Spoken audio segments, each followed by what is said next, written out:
Hello friends, हम आज आपको कैलेंडर पार्ट 4 के बारे में बताने वाले हैं और जिसमें एक प्रश्न है कि यदि 10 जनवरी 2010 को रविवार हो तो 4 मार्च 2010 को कौन सा दिन था। तो इसमें हमें 4 ऑप्शन दिए हुए हैं और ए रविवार, बी मंगलवार, सी गुरुवार, डी इनमें से कोई नहीं। यानी कि ये जो तीनों ऑप्शन है इनमें से कोई ऑप्शन नहीं है डी में, ये कह रहा है। तो हमें ये पता लगाना है कि इन चारों ऑप्शंस में से कौन सा करेक्ट आंसर। तो सबसे पहले हम क्या करेंगे, देखिए कि यहाँ पे ये दिया हुआ है यदि 10 जनवरी, तो हमें ये पहले पता होना चाहिए कि जनवरी के महीने में कितने दिन होते हैं। तो हम ये जानते हैं कि जनवरी के महीने में 31 दिन होते हैं। हम यहाँ पे लिख लेंगे 31। और ये कौन सी तारीख है, ये 10 तारीख यानी 10 जनवरी। तो इसमें से हम क्या करेंगे, 31 में से 10 हम घटा लेंगे तो हमारे पास यहाँ पे आ जाएगा 21। कितना आएगा, 21। तो यहाँ हम लिख लेंगे 21। इस तथ्य को ध्यान दें, 21। अब हम क्या करेंगे, प्लस कर देंगे और हम देखेंगे जनवरी के बाद क्या कह रहा है।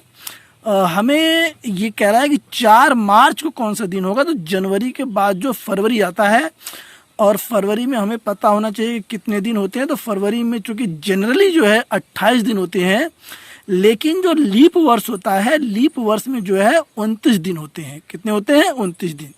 तो हमें ये पता लगाना होगा कि जो ये 2010 जो सन है, क्या ये लीप वर्ष है। यदि ये लीप वर्ष है तो 29 दिन जो है यहाँ पे हम जोड़ेंगे, और यदि ये लीप वर्ष नहीं है तो हमें जो है 28 दिन इसमें जोड़ना होगा। तो देखिए, लीप वर्ष को पता करने के लिए क्या हमें करना होता है कि ये जो 2 अंक होते हैं पीछे के, जो ये 2010 में है तो पीछे के 2 अंक हैं हमारे 0 और 1, तो 10 है।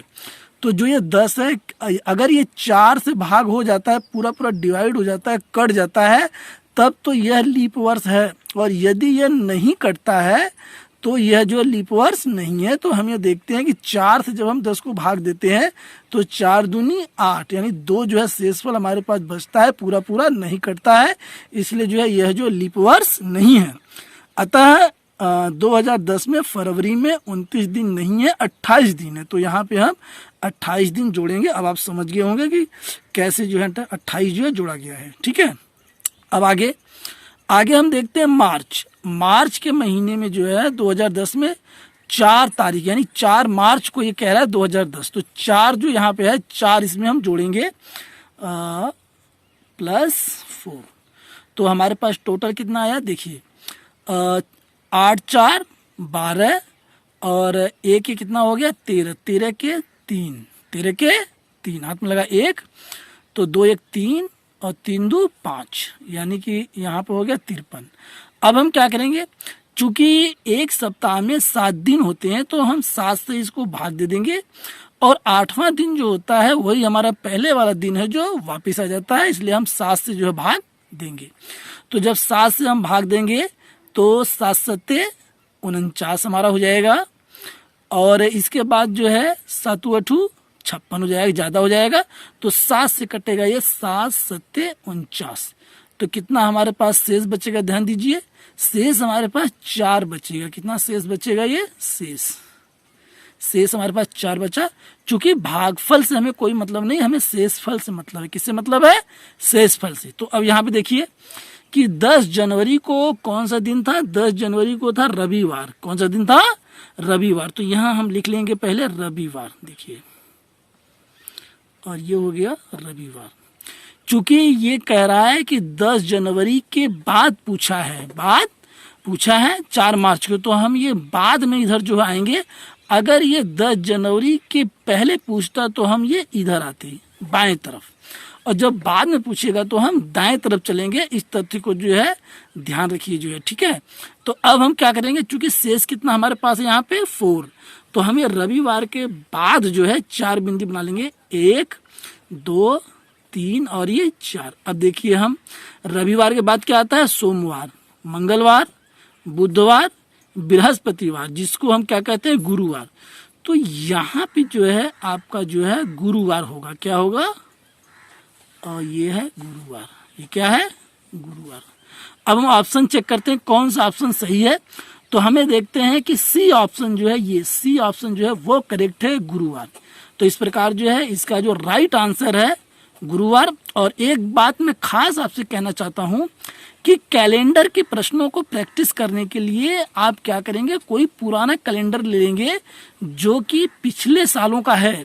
यदि आपको पुराना कैलेंडर नहीं मिलता है तो अक्सर जो है किसी न किसी के पास कोई न कोई डायरी अवश्य होगी जो कहीं न कहीं से आपको प्राप्त हुई होगी।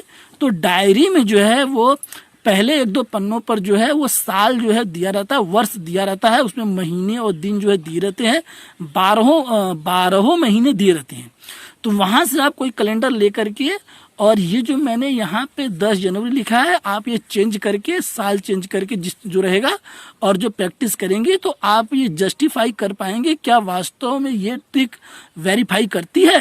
तो ये मेरा एक खास सजेशन आपके लिए है कि आप जो है इस पे जो प्रैक्टिस करें। तो यहाँ पे एक प्रश्न हमारे पास और है, और इस प्रश्न में है कि एक लीप वर्ष में विषम दिनों की संख्या कितनी है। ऑप्शन है ए 3, बी 4, सी 2, डी 10। तो यहाँ पे पूछा गया है कि एक लीप वर्ष जो होता है उसमें जो विषम दिन होते हैं उसमें विषम दिनों की संख्या कितनी है। तो मैं आपको एक बात यहाँ पे बताना चाहता हूँ कि इसकी कोई ट्रिक मैं आपको यहाँ पे नहीं बताने वाला हूँ, न तो इसका कोई मैं फार्मूला आपको बता रहा हूँ। केवल आपको ये याद रखना है कि जो विषम दिनों की संख्या जो 2 होती है, कितनी होती है, 2 होती है। इसमें एक खास बात और है, इसमें जो ये कहा गया है कि लीप वर्ष, इसमें क्या कहा गया है, लीप वर्ष, ध्यान दीजिए, लीप वर्ष। तो लीप वर्ष को अधिवर्ष के भी नाम से पूछ सकता है, लीप वर्ष को अधिवर्ष भी कहते हैं, लीप वर्ष को अधिवर्ष भी कहते हैं। तो इस प्रश्न में ये आपसे कह सकता है कि एक अधिवर्ष में विषम दिनों की संख्या कितनी है, तो आपका जो आंसर होगा वो होगा 2। और यदि वो पूछता है एक लीप वर्ष में विषम दिनों की संख्या कितनी है, तो भी आपका आंसर होगा 2। चूंकि लीप वर्ष और अधिवर्ष जो एक ही बात के जो है 2 नाम है, तो इसमें जो है लीप वर्ष कहे या अधिवर्ष कहे कोई फर्क नहीं पड़ता है। और यहाँ पे आंसर जो है इसका कितना है, 2 इसका करेक्ट आंसर है, इसको आप याद रखेंगे।